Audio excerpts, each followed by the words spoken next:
Hello students and welcome back to our YouTube channel Math Foundation by Purva. So आपण chapter number 1 चे videos बघत आहोत आणि आज आहे लेक्चर नंबर 11. सो जर तुम्हाला याच्या आधीचे लेक्चर्स बघायचे असतील तर ह्या व्हिडिओच्या डिस्क्रिप्शन बॉक्समध्ये मी प्लेलिस्टची लिंक दिलेली आहे. तर तुम्ही त्या लिंकवर क्लिक करा आणि जर एखादा व्हिडिओ तुमच्याकडून मिस झाला असेल किंवा एखादा व्हिडिओ तुम्ही कंप्लीट नसेल केला तर तुम्ही त्या प्लेलिस्टच्या लिंकमधून बघू शकतात की कोणता व्हिडिओ तुमचा कंप्लीट झाला आहे, कोणता नाही झालाय आणि त्यानुसार तुम्ही स्टडी करू शकतात. ठीक आहे. सो आज आहे आपला लेक्चर नंबर 11 आणि याच्यामध्ये आपण बघणार आहोत प्रॅक्टिस सेट 1.5 चे क्वेश्चन्स. सो 3 क्वेश्चन आपण मागच्या व्हिडिओमध्येच सॉल्व्ह केलेले आहे. या व्हिडिओमध्ये आपण स्टार्ट करू क्वेश्चन नंबर 4 पासून. तर क्वेश्चन नंबर 4 काय दिलेला आहे आधी तर ते वाचून. The denominator of a fraction is 4 more than twice its numerator. The denominator become 12 times the numerator if both the numerator and the denominator are reduced by 6. Find the fraction. आता question मध्ये आपल्याला fraction find out करायला लावलंय, पण fraction काय असतं हे आपण समजू. फ्रॅक्शन म्हणजे काय? जर एखादा नंबर असा दिलेला असेल 2 divided by 3 याला म्हणतात फ्रॅक्शन. आता हा जो 2 आहे याला म्हणतात न्यूमरेटर. फ्रॅक्शनचे 2 पार्ट्स असतात.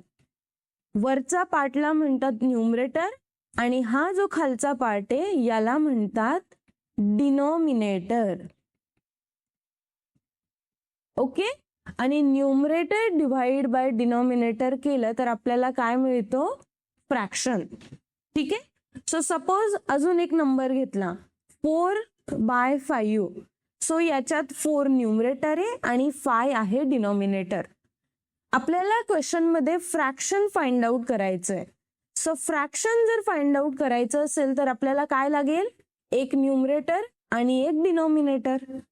पण क्वेश्चन वाचल्यावर कुठंच न्यूमरेटर आणि डिनॉमिनेटर सांगितलं नाहीये, त्याच्यामुळे आपल्याला याला कन्सिडर करावं लागेल. आपल्याला काहीतरी व्हॅल्यू द्यावी लागेल. सो आपण काय करू? कन्सिडर. आपण न्यूमरेटरला म्हणू की न्यूमरेटर माझा x आहे आणि डिनॉमिनेटर माझा y आहे. सो आता न्यूमरेटर आणि डिनॉमिनेटर माझ्याकडे आले तर मी इथं फ्रॅक्शन काढू शकते. फ्रॅक्शन काय येणार माझं? Numerator divided by denominator. ठीक आहे. आता न्यूमरेटर आपण कन्सिडर केलं x आणि डिनॉमिनेटर कन्सिडर केलं y. याच्यावरून आपण आता फाइंड आउट करणार x ची व्हॅल्यू आणि y ची व्हॅल्यू. आता x आणि y ची व्हॅल्यू फाइंड आउट करण्यासाठी हे जे क्वेश्चन मध्ये बाकीचं दिलेलं होतं आपल्याला इथून इथपर्यंत ते वाचून इक्वेशन शोधावे लागेल. सो सगळ्यात आधी फर्स्ट सेंटेन्स बघू. फर्स्ट सेंटेन्स काय दिलेलं आहे? द डिनॉमिनेटर काय आहे? y of a fraction is 4 more than twice its numerator. Numerator आहे x आणि त्याला ट्वाइस केलं तर येतं 2. 4 more than म्हणजे जास्त. तो याला आपण लिहिणार की y जो डिनॉमिनेटर आहे तो 4 more than म्हणजे 4 ऍड करावा लागेल 2x मध्ये. ठीक आहे. आता y ला ह्या साईडला घेऊ तर इथे येणार 0 equal to 4 plus 2x minus y. तो या 0 ला आपण फक्त इकडे लिहू आणि हा पूर्ण टर्म इथं लिहू. तो 4 plus 2x minus y equal to 0. 4 ला त्या साईडला गेला तर येणार 2x minus y equal to -4. हे बघा ह्या फॉर्म मध्ये आपल्याला इक्वेशन मिळालं. सो हे आहे आपलं इक्वेशन नंबर 1. फर्स्ट सेंटेन्स वरून आपल्याला फर्स्ट इक्वेशन मिळालं 2x minus y equal to -4. आता सेकंड सेंटेन्स जे क्वेश्चन मध्ये दिलेलं होतं ते बघू. डिनॉमिनेटर बिकम्स, म्हणजे डिनॉमिनेटर आपला जो आहे तो काय बनतो 12 टाइम्स न्यूमरेटर. 12 टाइम्स म्हणजे 12 मल्टीप्लाइड बाय न्यूमरेटरची व्हॅल्यू आहे x. If both the numerator and denominator reduce by 6. तो क्वेश्चन मध्ये काय सांगितलंय की जर y इक्वल टू 12x तेव्हाच होईल जेव्हा डिनॉमिनेटर आणि न्यूमरेटर मधून तुम्ही 6 ने त्याला कमी करणार. सो फॉर एक्झाम्पल तुमचा डिनॉमिनेटर 12 होता. 12 मायनस 6 केल्यावर जो 6 उरेल तो तुम्हाला घ्यायचा आहे असं म्हणताय. पण आपल्याकडे आता नंबर तर नाहीये म्हणून आपल्याला याच्यामधूनच 6 रिड्यूस करावा लागेल. रिड्यूस करणं म्हणजे सबट्रॅक्ट करणं. जसं आपण याच्यामधून केलं तसं x मधून सुद्धा सबट्रॅक्ट करावं लागेल. आता याला सॉल्व्ह करू. हे जर सॉल्व्ह केलं तर आपल्याला इक्वेशन नंबर 2 मिळेल. सो इथं आहे y -6 equal to 12 multiplied by x minus 12 multiplied by 6. So y -6 तसाच ठेवला equal to 12x minus 72. So 12x ला आपण इकडे घेऊ, तो झाला -12x, हा झाला plus y equal to -72 plus 6. So -12x plus y equal to -72 plus 6 जर केलं तर आलं -66. आता ही मायनस साईन आपल्याला जर काढायची असेल तर इथं येणार -12x, सॉरी इथं येणार +12x minus y equal to +66. जर एखाद्याची निगेटिव्ह व्हॅल्यू काढायची असेल तर पूर्ण इक्वेशनचे साईन चेंज करायचे. आणि हा आला आपला इक्वेशन नंबर 2. सो आता आपल्याकडे 2 इक्वेशन आहे. फर्स्ट इक्वेशन आहे 2x minus y equal to -4. Second equation आहे 12x minus y equal to 66. दोघं इक्वेशन मध्ये y चे समोरचे कॉन्स्टंट सेम आहे 1 1, पण इथं पण निगेटिव्ह साईन आहे, इथं पण निगेटिव्ह साईन आहे.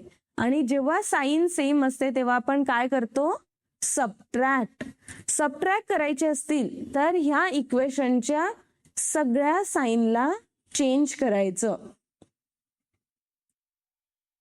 ठीक आहे. सबट्रॅक्शन मध्ये काय करायचं इक्वेशन 2 च्या सगळ्या साईन चेंज करायच्या. आता 2x मायनस 12x केलं तर काय आन्सर येणार -10x. मायनस y आणि प्लस y 0 होतं इक्वल टू -4 आणि -66 केलं तर येतं -70. सो -10x इक्वल टू आलं -70. x ची व्हॅल्यू काढायची असेल तर -10 ला आपण ह्या साईडला पाठवू. आता बघा मायनस मायनस साईन गेलं, 10 1 जा 10, 10 7 जा 70. सो x इक्वल टू आलं 7.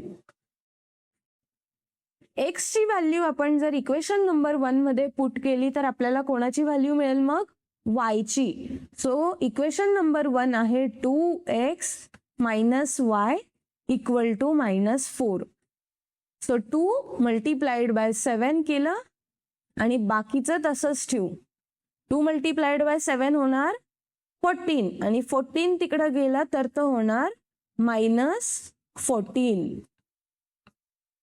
So y minus y equal to आलं -18 आणि y इक्वल टू आलं 18. करेक्ट. सो आपल्याला y ची व्हॅल्यू सुद्धा इथून मिळाली. पण आपल्याला क्वेश्चन मध्ये x आणि y विचारलं होतं का? नाही.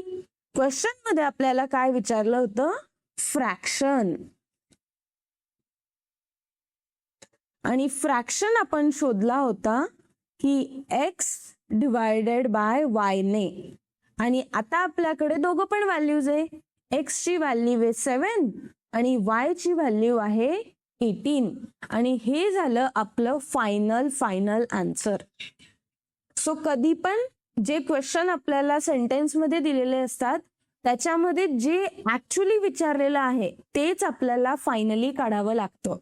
तुम्ही जर एक्स आणि वाय हे काढून सोडून दिलं असतं तर मे बी जो क्वेश्चन चेक करतोय एक्झाम मध्ये त्याने तुमचे हाफ मार्क्स कट केले असते. सो म्हणून काय एक्झॅक्टली फाइंड आउट करायचंय क्वेश्चन मध्ये ते व्यवस्थित बघायचं. ओके, सो हे आहे क्वेश्चन नंबर 4चं कम्प्लीट सोल्युशन. आता आपण सॉल्व्ह करणार आहोत क्वेश्चन नंबर 5.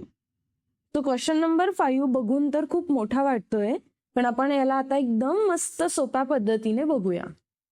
तो क्वेश्चन नंबर 5 मध्ये दिलेला आहे 2 type of boxes A and B are to be placed in truck having capacity of 10 tons. So आपल्याकडे 2 बॉक्सेस आहे. हा झाला फर्स्ट बॉक्स आणि हा आहे सेकंड बॉक्स. ठीक आहे, ह्या बॉक्सचं नाव आहे बॉक्स ए आणि हा आहे बॉक्स बी. ठीक आहे, आणि काय म्हटलं आहे, बॉक्स ए आणि बी कुठं प्लेस केलेले आहे, एका ट्रक मध्ये.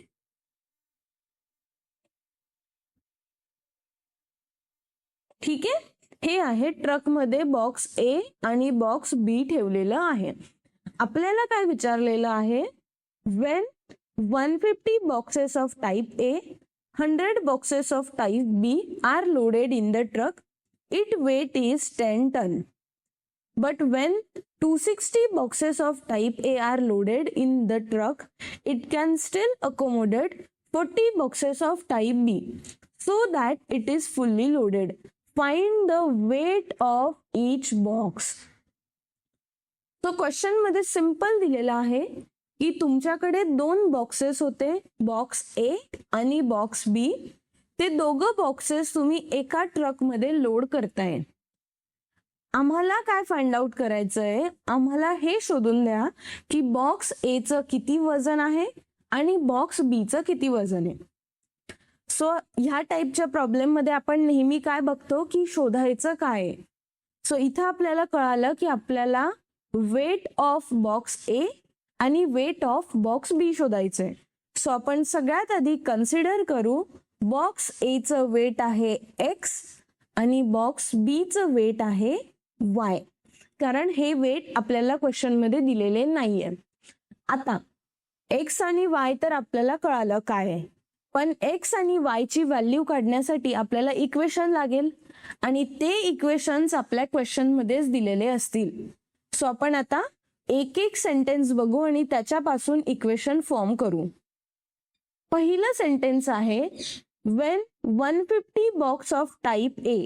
टाइप ए आहे एक्स आणि त्याचे जर 150 बॉक्स आपण घेतले अँड 100 बॉक्स ऑफ टाइप बी आणि टाइप बी आहे वाय, त्याचे जर 100 बॉक्स आपण घेतले, are loaded in the truck, it weights is, दोघांचं मिळून वेट होतं 10 टन्स.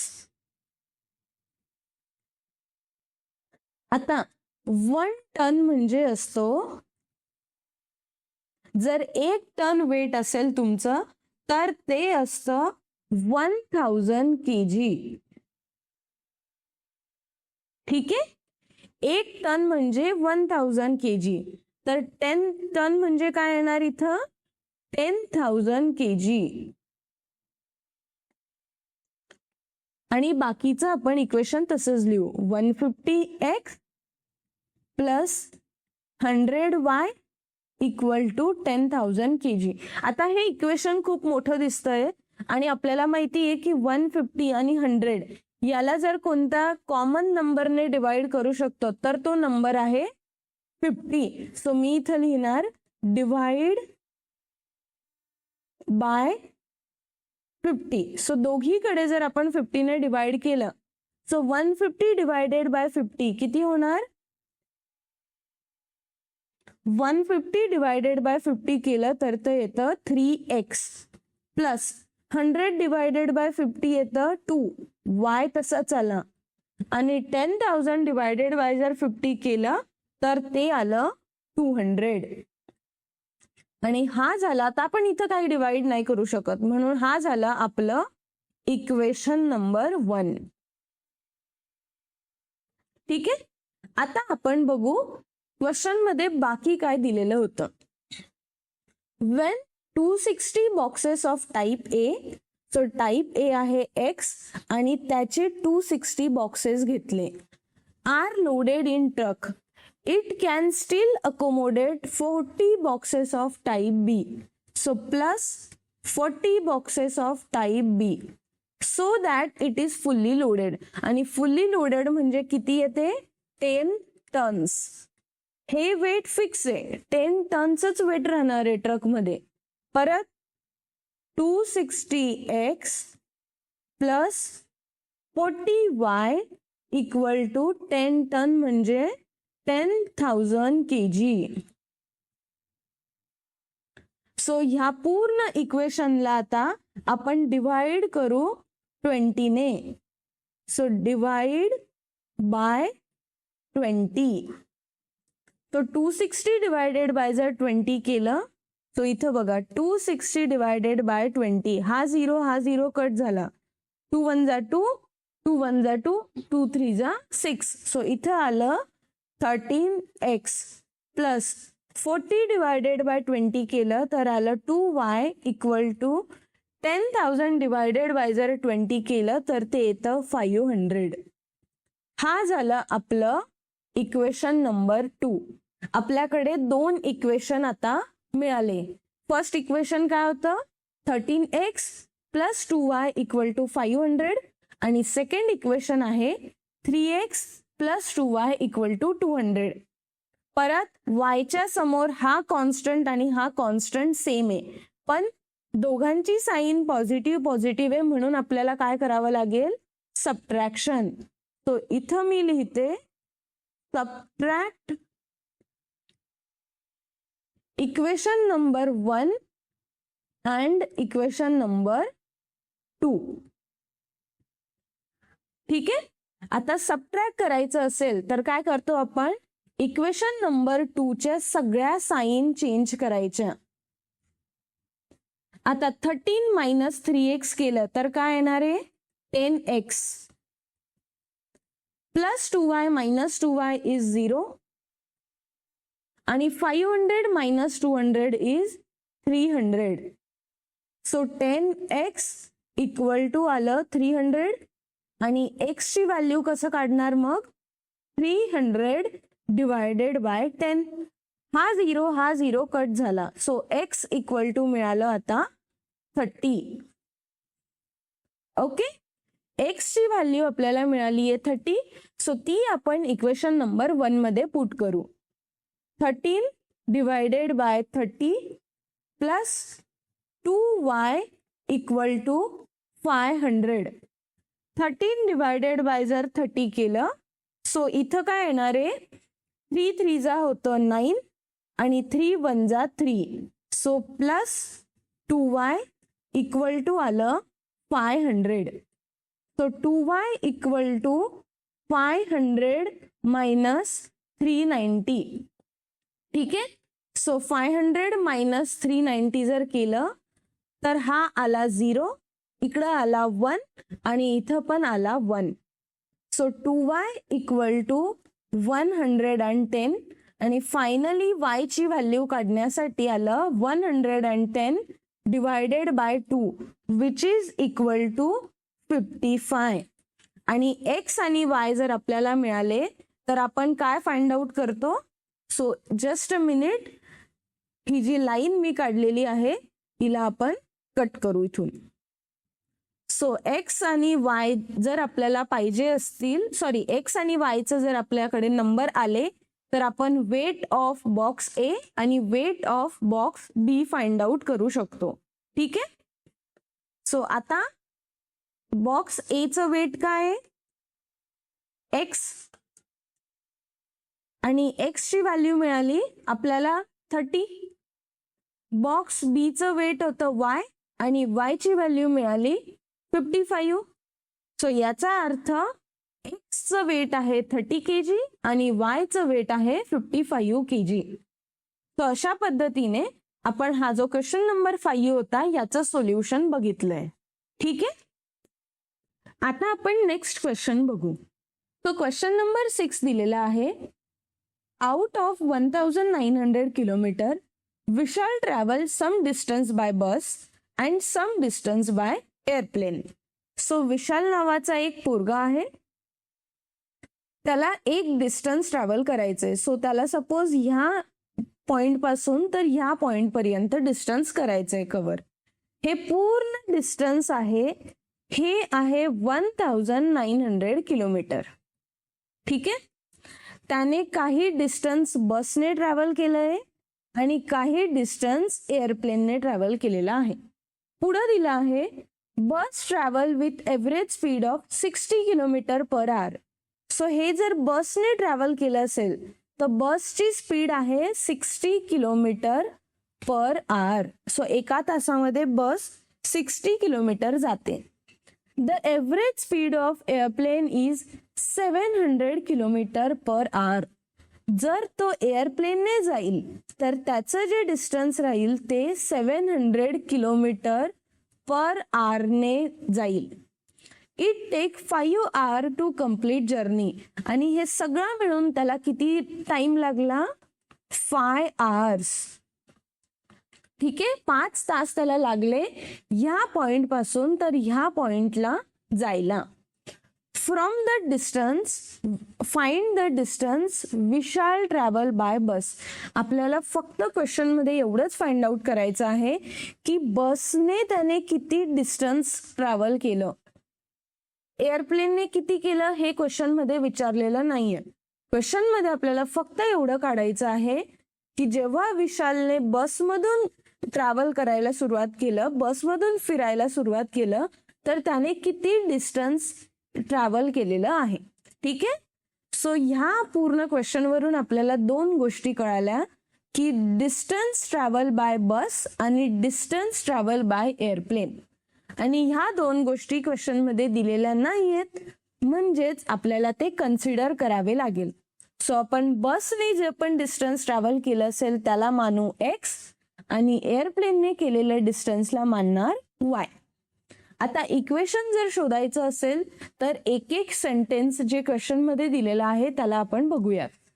पहिलं इक्वेशन आहे out of 1900 kilometre we shall travel some distance by x, some distance by bus and some distance by airplane. So आपल्याकडे आहे distance travel by bus x आणि distance travel by airplane y. यांचं addition केलं तर total distance असतं 1900 kilometre. ठीक आहे. आणि हे बनलं आपलं फर्स्ट इक्वेशन. आता पुढचं बघू. Bus travel with average speed of 60 kilometre per hour. So speed दिलेली आहे बसची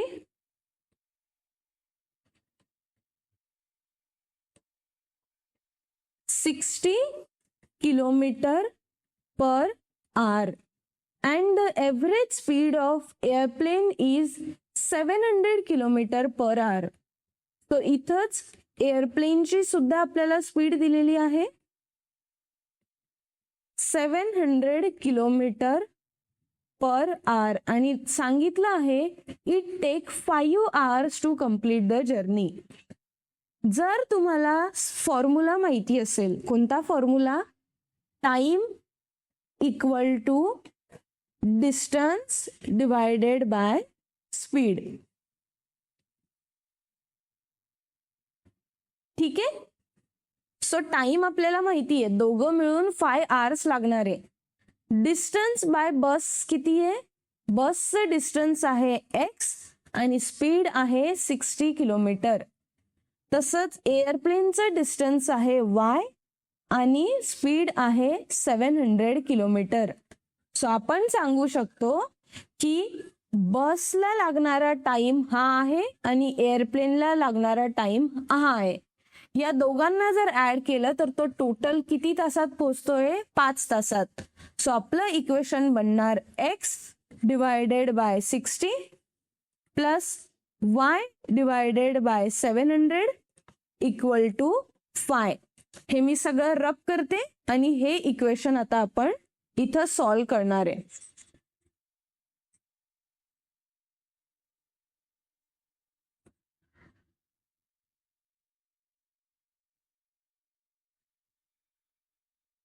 ठीक आहे, हे इक्वेशन आलं.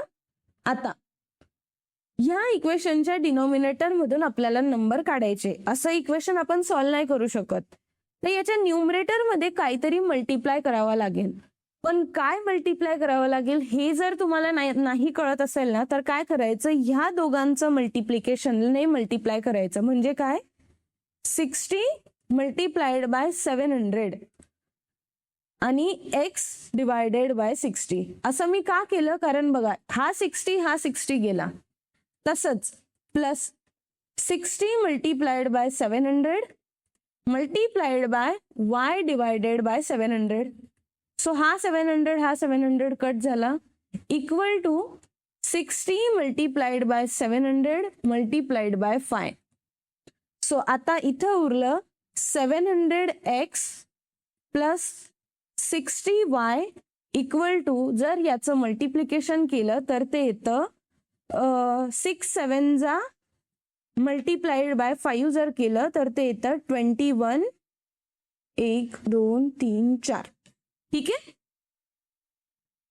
सो इथं आलं 2,10,000. आता सगळीकडे 0 कॉमन दिसतंय बघा, हा पण 0 आहे, हा पण 0, इकडे पण 0 आहे. सो आपण इथं लिहिणार डिवाइड बाय 10.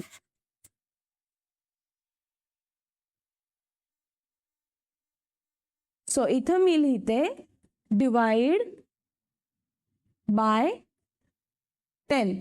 जर 10 ने डिवाइड केलं तर इथं काय येणार, मग 70x प्लस इथं येणार 6y आणि इक्वल टू इथं येणार 21,000. हा झालं आपलं इक्वेशन नंबर 2. याच्यानंतर आपण याला डिवाइड नाही करू शकत, म्हणून मी इथंच स्टॉप केलं आहे. सो आपल्याकडे 2 इक्वेशन आहे. फर्स्ट इक्वेशन होतं x plus y equal to 1900. Second equation आहे 70x plus 6y equal to 21,000.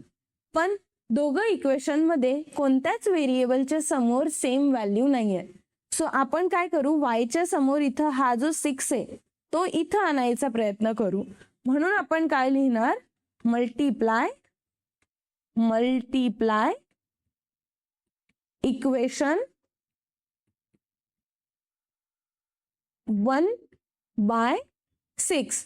जर 6 ने मल्टिप्लाय केलं तर दोघीकडे सेम होऊन जाईल. सो इथं आला आता x plus y equal to 1900.